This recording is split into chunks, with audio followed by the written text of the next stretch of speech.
Yeah.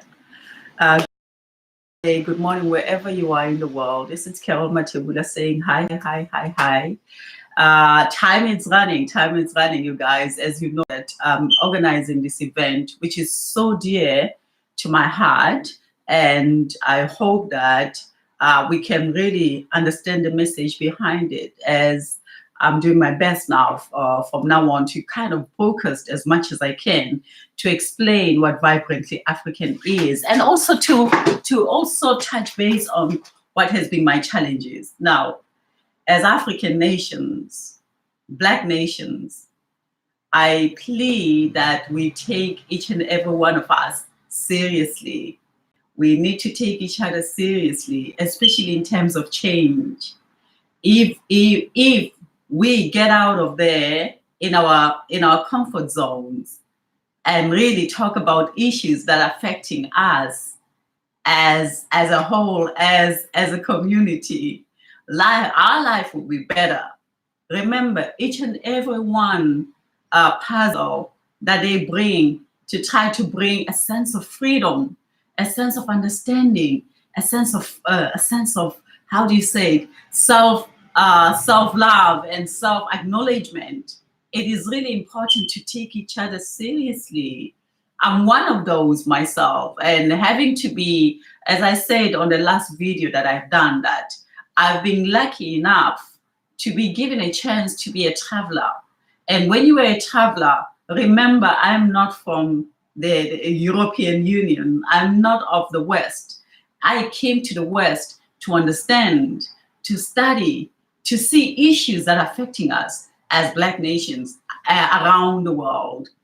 You know, having to be who I am, I'm very observant. I speak, I hear, I listen, and I'm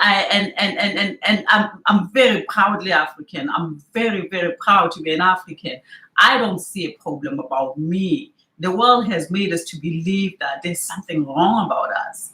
And these are the issues that needs to be tackled for us to be free. And this is not a struggle of politically incorrection, trying to fix political. This is us claiming our rights to just be ourselves, you know, for us to be able to practice what we adore, our art, our spirituality, our health, our music, our you know, just us being us. But we don't know what that is. And this is not, we have forgotten what that is because of what we are dealing with on the daily. Instead of us dealing with our essence, you know, instead of us dealing with our fun of just navigating this world free like butterflies, we are always having these barriers that we have to always duck and coot and duck and coot. While we do that, our focus of clarity of where we're going, our focus of our awareness gets distorted, and gets distorted by, instead of us thinking about ourselves, we think about the issues that we are going through. Like, for example, and this is something that I hear that we don't talk about a lot, and it is about to happen as soon as possible. It's just few days left. There is this discussion around Brexit. What does that mean for you as a Black person?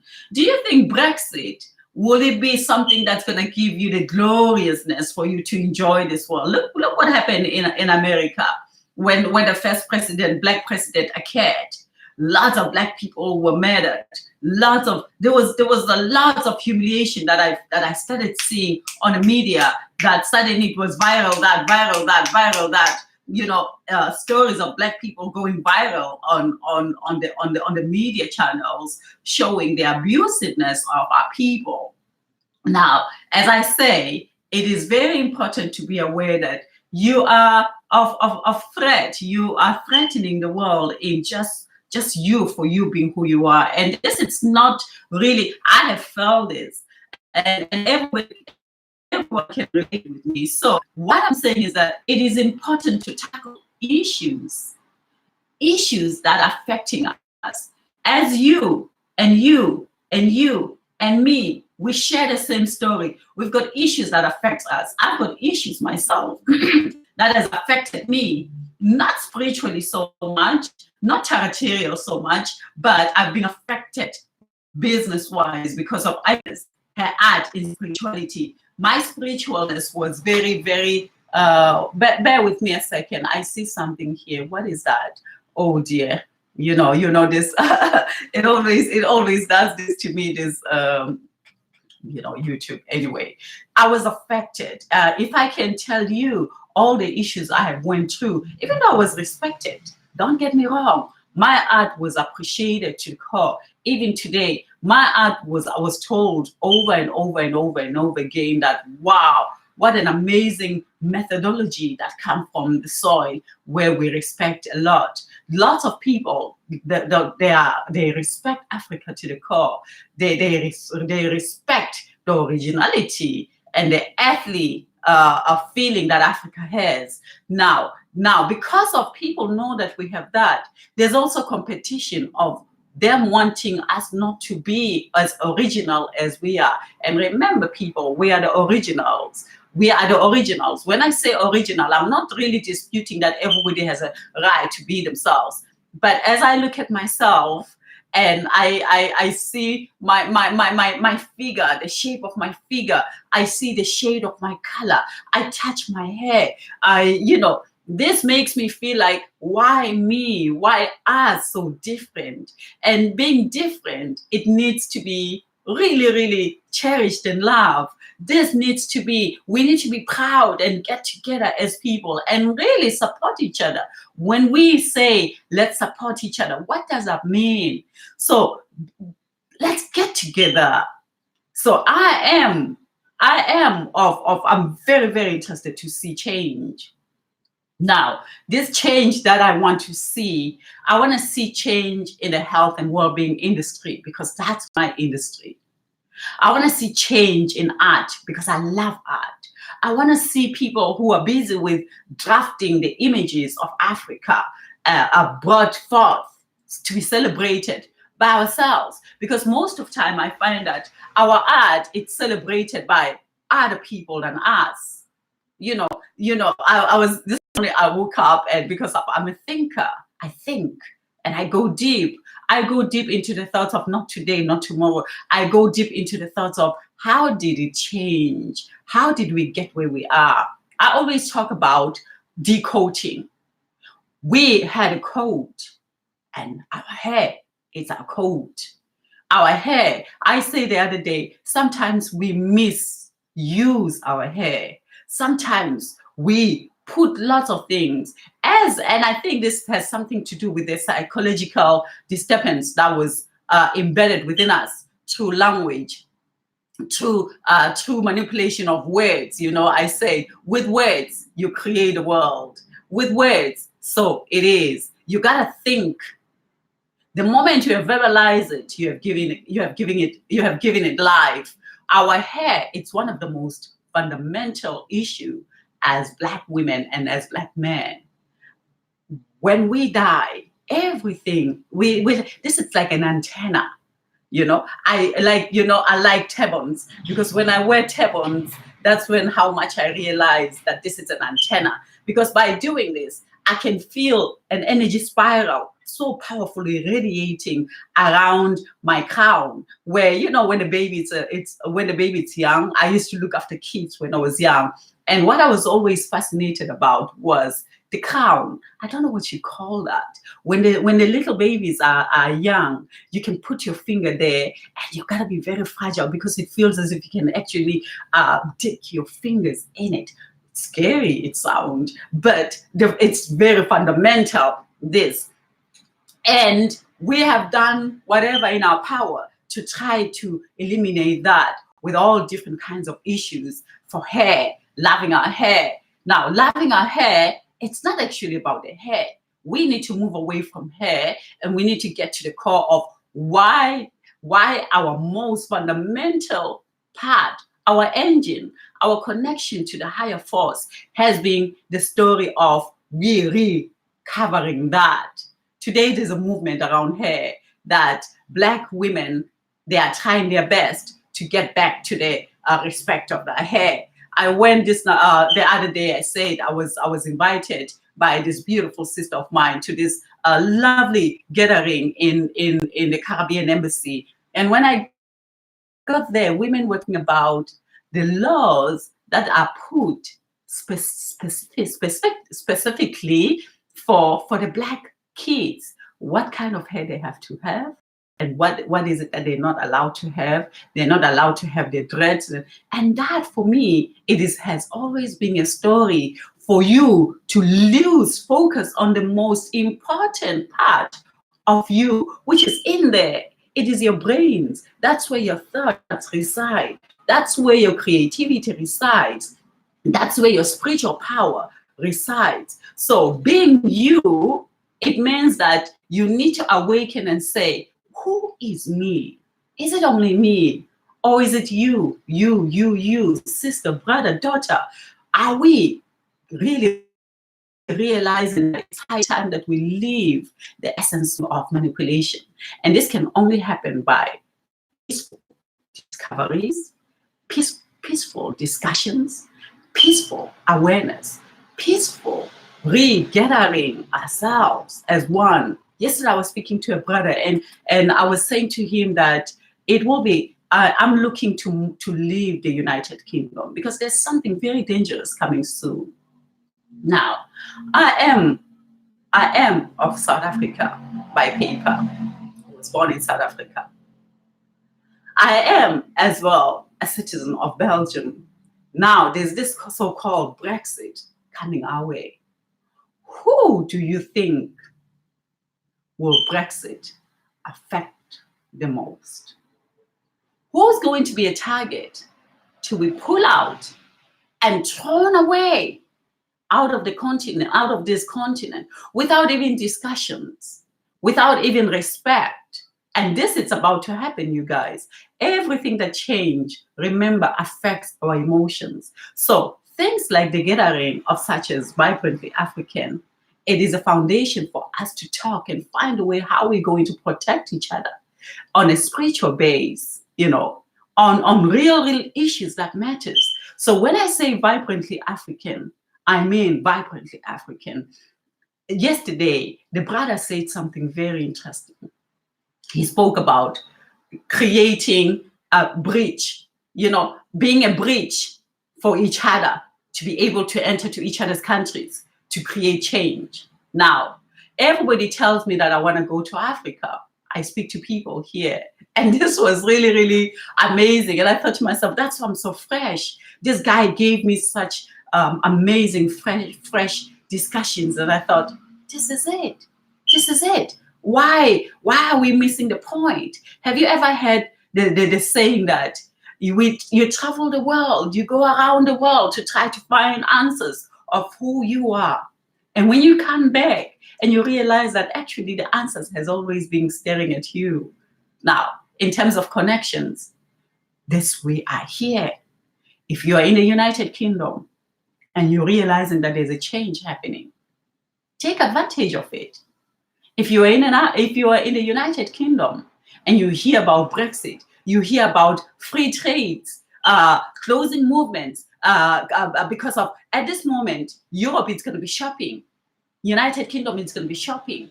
At this moment, at this present moment in our lives, in a history of the making of renewing the universal language, is that everybody is searching for reconnection. They are designing how to reconnect. And this is the fact.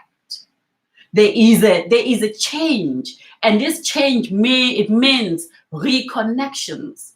Now, somebody said to me yesterday, we don't know what's going to happen. Maybe we're going to need visas to be traveling to Europe. Maybe Europeans would need visas to be traveling to the United Kingdom. But now we know now what's going to happen to this one, isn't it? We know it very well, very well. Whenever laws are drafted, laws are never drafted the same for each individuals, especially with different pigmentations. It all designs, they are always designing it according to a certain pigmentation to suit the easiest, to make it easiest for others and to make it difficult for others. And this is the fact. Now, as Black communities, what are we doing to understand that everything that it's always designed, it's always making it more difficult for us to navigate? And this, it's not political. This is what it is. And then you've got our Black community who are in these political arenas, but these people don't care. And this is the fact. I've seen them. I'm always surrounded by them because I get invited. I get invited to this institutes of theirs, and immediately you are dismissed because of you don't belong to the bubble. They can analyze your radiation of your energy and decide who's in, who's not. And you'll be in if you're a puppet because of their puppets. And this is the fact. Our leaders are puppets. I sometimes go to these places and I watch them doing their thing, and I'm thinking, why are you there? What is the purpose of you being there? Because they feel like they are these diamonds that are carried out of Africa and put into museum to brighten the museums of the West. Our politicians are actually like that. They are just like what do you call those? They're like how do I call it? I don't know how to call it. But what I'm saying is that let's not rely on our leaders. Europe conduct itself. People are leaving EU today because of the European communities, the United Community. They spoke, and the government has to act. And you can hear what they say. We are doing this for the people, even though, of course, we know that the people they will vote and then they will be given a little bit, but they are always respected. But with us as Black community, our leaders don't respect us. And we know this, we speak about it. But is it only speaking enough? Or do we need to implement and really saying that we are the part of the making of our future? We are the part, we've got the new millennials, and they are doing very well. They're proud. They are doing things that we have never done before. So I'm talking about we, the old ones, the ones who have lived the hardshipness of this separation, of these divisions, of this minimization of our souls. What are we doing to say to our kids? We have understood, and we are doing whatever in our power. So when we leave this world, we leave you with something that you can say, you know what? They have done this as our forefathers did that. As our forefathers died and they were humiliated, they sacrificed, they were really, really put to the ground for us to have this freedom that we are having today. Though we haven't really reached yet the dawn. The dawn hasn't been yet accomplished. So we need to free our minds. We need to unchain ourselves. And when someone like I and others are trying to be a puzzle of change, let's not look at them and make them feel like, you want power. No.